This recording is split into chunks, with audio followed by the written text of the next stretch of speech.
If you're in the market for a family crossover that also happens to be fully electric, then your options don't get any cheaper than this, the MG ZS EV. But with prices starting at only 22,495, is it any good? Well, as always, let's take a look and find out.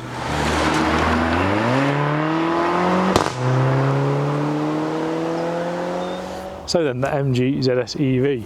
What is this car all about? Well, as hinted at in the intro there, the main USP here is value for money. Obviously, it is 2020 now. There is quite a lot of fully electric cars on the market. However, after having a quick look online, only cars that come close to this in terms of price, in fact they're still more expensive than this, are pretty tiny by comparison. That's me talking about the size, so therefore they aren't really rivals. I think the Renault Zoe and the Honda E. If you want something that's a little bit more comparable to this, you need to step up to the likes of the Nissan Leaf, the Hyundai Kona and the Kia Niro. Now admittedly, some of those do have much bigger ranges than this car. However, for those big battery models, you're looking at prices well into 30 grand. Just want to quickly go back to the Leaf. The cheapest one of those does have a similar range to this, however it's still around £2,000 more expensive than this ZS EV, which is the top of the range exclusive model. So, talking of spec, the MG ZS EV can be had as either an Excite model or, as mentioned, an exclusive specification like the model we have here. After grants, which I have factored in during all of this price chat, the exclusive model starts from £24495. The Excite model will save you £2,000, and that makes the Excite the entry level model over £4 grand cheaper than a Nissan Leaf. Having said that, the Excite model is still very well equipped with things like keyless entry, Android Auto and Apple CarPlay coming as standard.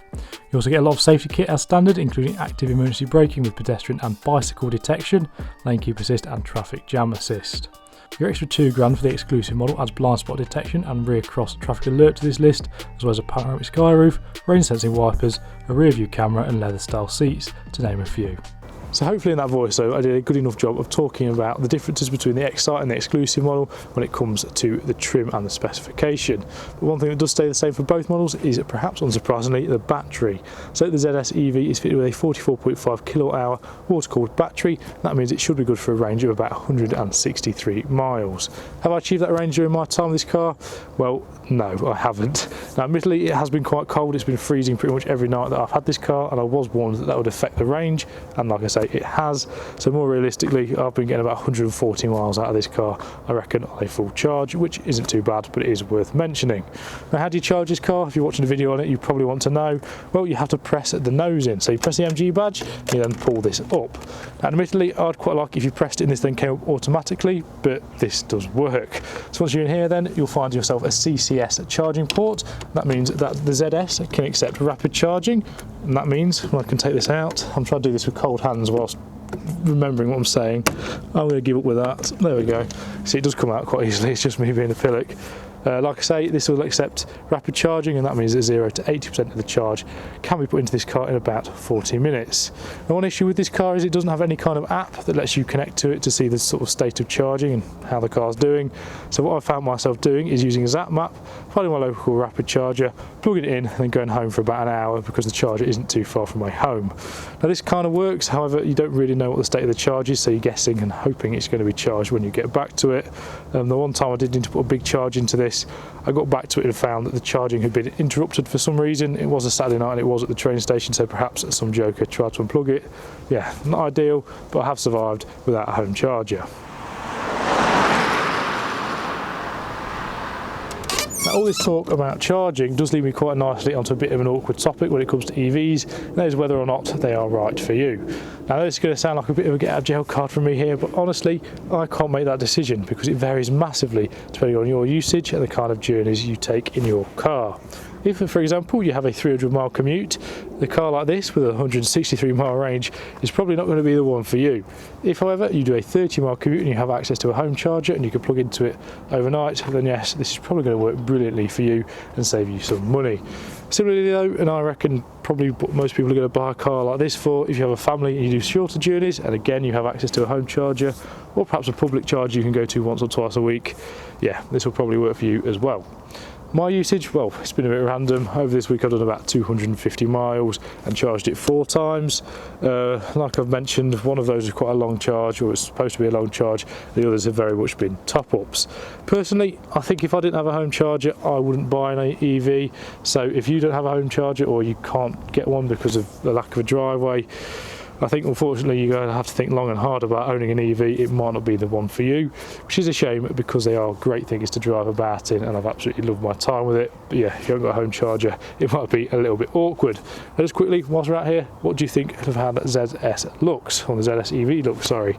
Personally, I think it's quite a good looking thing. It's a little bit generic, but it's attractive enough, and in this red paint I think it does look quite nice. It's very similar to the ZS, the normal ZS that is, perhaps unsurprisingly. The only changes being these alloy wheels and the grille around the front. This one also has some extra chrome on it. But yes, let me know what you think of the ZS EV's looks in the comments below. Now, a major selling point of the normal ZS was the practicality on offer. Unfortunately, that is still the case with the EV. Around the back you'll find the same 448 litre boot that was present on the petrol model, and under the floor you'll find some charging paraphernalia. Now, along with plenty of room in the boot, there is also ample room in the back row. I'm 5'11", and even with the panoramic roof fitted, I was amazed at how much room there was back here. That roof, by the way, it does help lift what could otherwise be seen as a bit of a dull space.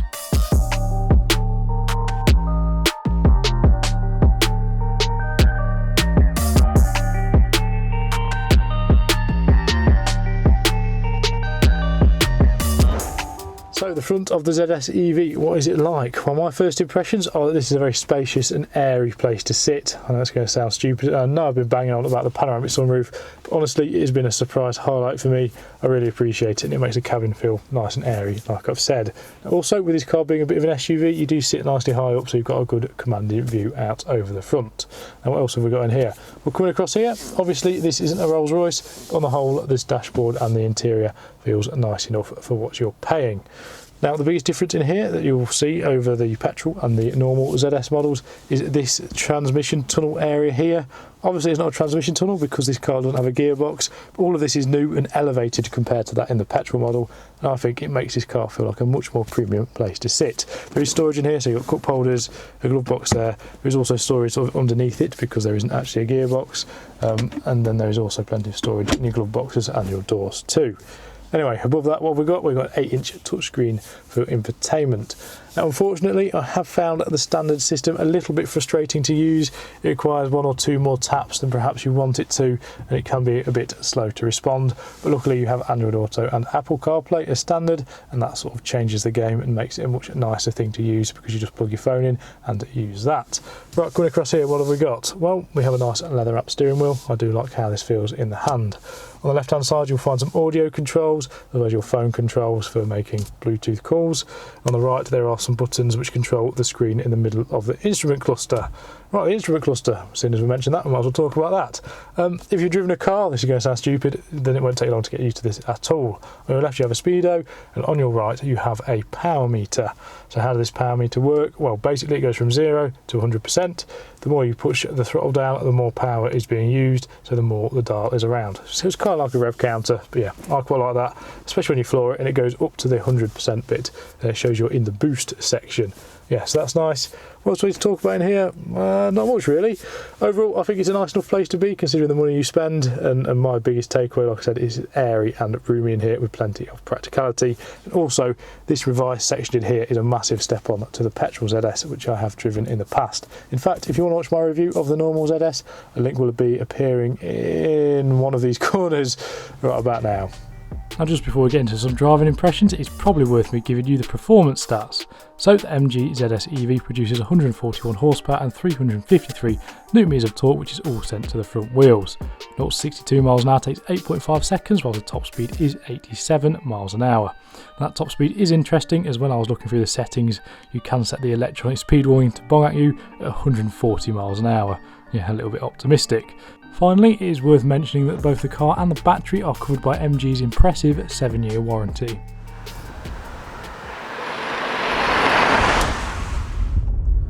So how does the MG ZS EV drive? Well, I'm glad to report it's an extremely easy, effortless and seamless experience. Honestly, I love just jumping in this thing, putting it in drive and whirring off in some nice electric silence. Yeah, I can't get over it. I've had it for a week now, done a couple of 100 miles. It still puts a grin on my face every single time. I don't know why. It's just, there's something really cool and sci-fi about it. Now, compared to the petrol model ZS, which I've driven, I've lived with one of those for a week, this car has an extra layer of refinement to pretty much everything it does. So the ride, an extra level of refinement and finesse to it. The performance, again, an extra level to it. It's just that little bit quicker. And there is also one more thing. The overall silence is what I think it was. The extra silence, there is also an extra layer of that to this car.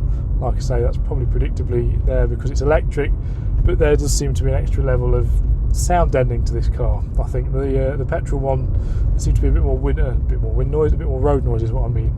This one seems to have got rid of some of that, which I guess MG probably had to engineer out because this is an electric car, so obviously you're more likely to hear those sort of noises. Now the best thing to demonstrate this electric car's strengths, I think, is when you roll up to a stop. Luckily there is one coming up, so you just let the regen do a lot of the braking for you. Now there are 3 levels to it. I don't use the third one, I find it too heavy, and I also don't use the first one because I think it's too light. I'm in the middle setting here, I'm going to take my foot off the accelerator. I'm not braking, the car is bringing me to a bit of a stop. I'll use some brakes there. Now we've stopped here, so I had to take my foot off the brake. The handbrake has applied itself automatically. Now I just need to wait for a gap in the traffic. Hopefully one will come soon, otherwise my planning for this piece of video is ruined. There you go, foot on the accelerator, and you were off in some nice electric silence. I'm going to go this way actually, just to demonstrate it again. There you go. And up to 30 and 40, or 30, 40-ish, this car feels pretty rapid, to be honest with you. I know it's only 8.5 seconds to 60, but because there's no gear changes and all that torque is accessed immediately, the lower speeds, they do seem to sort of come by on the speedo pretty quickly. Is there anything else I need to tell you about this car around town? Well, I really like the steering, it's nicely weighted, it is fairly heavy, but I quite like that. And also, like I mentioned, the ride, it's nicely compliant. I think compared to the petrol one, there's less bounciness to the ride. It just feels more settled, which is probably to do with the extra weight of the batteries. It does handle country roads quite well as well.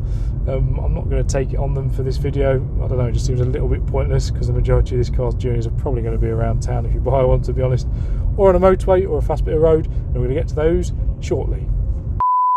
Right, we'll get onto the motorway section shortly, but I just wanted to interrupt this program to tell you about my 2 biggest annoyances with this car. Now you're going to have to forgive the slightly dodgy footage in the background. It was me running through this section to the camera, but I've decided to voice over to save some time. Right, the issues then. Well, both of them, unfortunately for something that doesn't make much noise, are audible. Firstly, there was a creaking sound coming from somewhere around the windscreen, and like I say, that is just a little bit annoying on a car that is otherwise silent. Secondly, Christ, does this car like to bong at you. It seems to have a different bong for every occasion.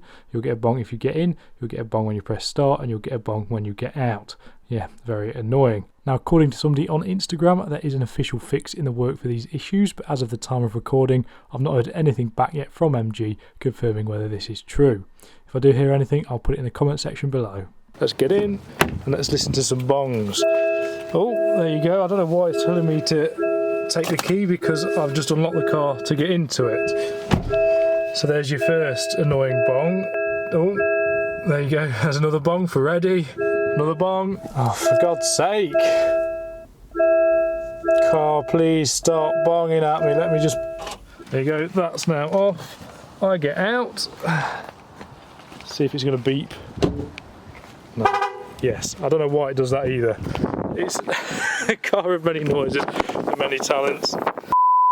Let's feel some electric power, shall we? Just pull onto the A52. There we go. Oh, I do like this thing. I do like electric cars. There's a real joy to how effortless the performance is and how instant the torque is. Right, now we're on the A52. I guess it's a good time for me to talk to you about that other thing I wanted to mention. And what was that? Well, it's the fact this car has a suite of driver technologies, and the adaptive cruise control and the lane assist system can work together and form something called MG Pilot. Now, MG don't claim this to be any kind of autopilot, it's a driver assistance system. So I'm going to try and activate it now. So 2 pulls back on the cruise control stalk should activate it. Let's try it now. Oh, maybe I need to set the speed first. Set 61, why not? 2 pulls back. There we go. So we are now in that setting. Now I have used this before and I am not entirely sure if I like it. Let me just put this speed up slightly because it's a little bit slow. It helps you with the steering and I find that a little bit odd. Maybe it's just because I'm not used to it, but I don't really like it. You have to ignore the wind noise, by the way. We're in the middle of another storm here, so it's not necessarily the car's fault, it's just very windy. Anyway, what was I saying? Yeah, I don't necessarily like the fact it helps with the steering. I either want it to do it all for me or not at all, I think. What I tend to do is I tend to just have the adaptive cruise control set.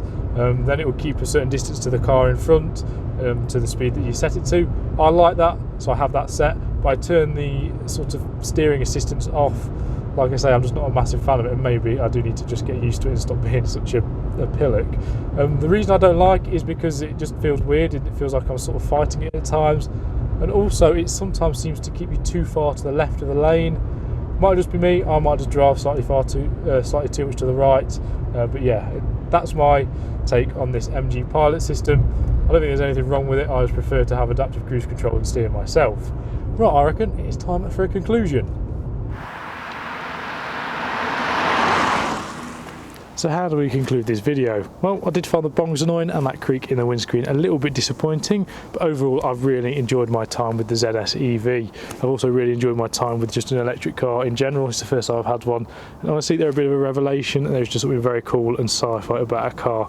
There's this refined and goes about its business so silently and so effortlessly. I can't really speak today again, sorry about my throat. There are, however, a few issues when it comes to electric cars, and that is the charging.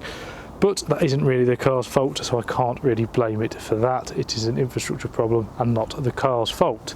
So if you reckon an EV is right for you and you want a car that has plenty of tech, plenty of space, and is also a brilliant value for money, then I reckon the ZS EV is a great shout. Yes, I've been Lee, thank you for watching. Please remember to like, comment and subscribe, and I'll see you in the next video.